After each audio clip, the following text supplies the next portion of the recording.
Hay pocas buenas noticias en el universo. Pero ya que decías y hablabas de las necesidades, yo creo que las buenas noticias podrán ser dos o tres. Digamos el amor, digamos el conocimiento, digamos el arte. No hay muchas otras cosas en la vida. Y esas son las necesidades que uno tiene. Y porque aparte también el tema de la muerte está presente en la vida todo el tiempo. Sí, por más que en cierta forma mundana de ver la vida se tiende a negar esto de la muerte. Muchos dicen, ¿para qué hablar de eso? Bueno, de eso mejor no hablar. Bueno, los medios de comunicación difunden una especie de preceptiva vital en la cual la muerte parece no estar presente. Lo importante es, en ese caso, puedes comprar este o aquel auto o aquel fijador, pero nadie parece hacerse demasiados problemas por la muerte, como si la muerte fuera un prejuicio, ¿no? ¿Vos qué edad tenés? Yo tengo 48 años. ¿Y está presente en vos la muerte desde cuándo? Sí, desde siempre, desde siempre. Yo debo reconocer que en mí está presente de un modo muy perfilado, muy marcado, casi obsesivo. Yo desde adolescente o desde chico, a mí cuando empecé a tomar contacto con la muerte, quiero decir, la muerte de los abuelos, ese tipo de cosas, o de vecinos, no sé, a mí me pareció una injusticia. Y yo nunca me pude amigar con la muerte. Hay gente que tiene una cierta serenidad, un cierto estoicismo. Me admiro, por ejemplo, cuando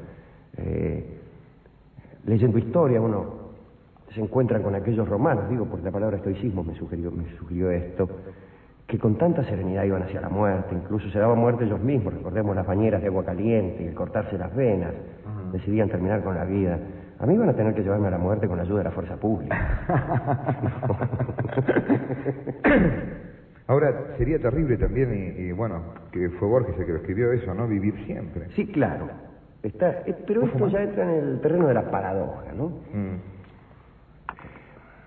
A lo mejor, lo ideal sería vivir siempre sin que uno supiera que va a vivir siempre. A lo mejor es así. El tema es vivir siempre... aparte, vivir siempre ¿cómo? Vivir siempre creciendo, capaz fuera entretenido, pero vivir siempre en determinado estado sería una mierda, ¿no? Esa raza de inmortales, esa impensable raza de inmortales, por ejemplo, no tendría arte. Claro. ¿Para qué escribir novelas si a la larga viviríamos todas las cosas? Claro. Escribir novelas, uno escribe las cosas que no ha de vivir. Pues sí, a la larga nos va a pasar todo. A la larga seremos Emma Bovary, y seremos Raskolnikov, y seremos Alonso Quijano. ¿Para qué escribirlo entonces? No habría arte. Pero, en todo caso, habrá que decir que estas cosas que son las buenas que tiene el mundo, el conocimiento, el arte, el amor, tienen sentido porque existe la muerte. Porque la muerte está presente en ellas también. Está presente en ellas. Amamos desesperadamente y perentoriamente, pues sabemos que somos mortales. Yo no sé si uno se haría mucho problema que una mina lo deja, sabiendo que le espera a uno la eternidad, ya va a volver. Me la puedo encontrar dentro de 350 años. Sí, 1000 años ya volverá. Y fatalmente, aunque más no sea por una cuestión matemática, terminaremos teniendo relación con todas las minas del mundo. Que es finalmente lo que uno quiere, ¿no? Es realmente lo único que uno... Sí, ¿cuál fue hablando del tema de la muerte, cuál fue tu primera muerte? Mi primera muerte fue mi abuelo Sandrín. En Caseros, cuando vos eras chico. Sí. Pero aún antes de eso, digamos que mis abuelos fueron en contacto con la muerte. Yo quería mucho a mi otro abuelo, a mi abuelo Colombo. Y yo siempre, claro, como era un viejo, sabía que se iba a morir pronto, y esto me sublevaba realmente. Sí. Ese fue el primer contacto con la muerte.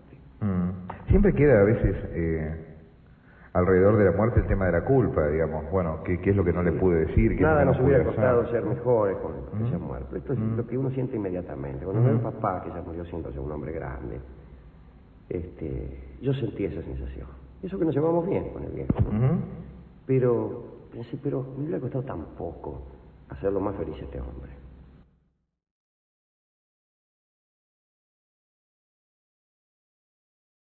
Pascal decía, el hombre es una caña del universo, pero una caña que piensa. Y todo Pascal es una descripción del hombre, casi como una víctima del universo. Él había puesto en una famosa definición que es incluso anterior a Pascal, cuando describe al universo y dice que es una esfera cuyo centro está en todas partes y cuya circunferencia no está en ninguna. Y él había puesto, es una esfera espantosa, y después tachó, porque le pareció que la palabra espantosa en el lenguaje científico no tenía nada que ver. Era mucho más real. Pero es verdad que es espantoso, y el tiempo también tiene algo de espantoso para todos nosotros. ¿Qué significaba para vos el tiempo cuando tu abuela te leía cuentos y qué significa hoy? Sí. En aquel entonces yo tenía una idea más lineal del tiempo. Como era más chico, el tiempo estaba vinculado a la esperanza. El tiempo y la esperanza se parecían. Para un chico el tiempo y la esperanza son la misma cosa. Hoy en día el tiempo se divide. Tengo un resto de esperanza, pero tengo mucho de recuerdo y de pérdida. Pero aprendí a considerar el tiempo como una cadena. Las cadenas del hombre, amén de las cadenas políticas y emergentes de la historia, diría que son tres. Son el tiempo. ¿Por qué no poder recorrer las épocas a nuestro placer? ¿Por qué estar siempre en este ápice vertiginoso? ¿Por qué no poder irnos ahora, cuando salgamos de aquí, a dar una vuelta por 1930 y escuchar a Gardel? ¿O por qué no darnos una vuelta por el siglo XVI y nos vamos a la corte de Francisco I a ver cómo están las minas aquellas? Bueno, no podemos, es una cadena. La otra cadena es el espacio. ¿Por qué demonios no podemos estar en dos lugares al mismo tiempo? Y la otra es la lógica. ¿Por qué 2 más 2 deben ser siempre 4?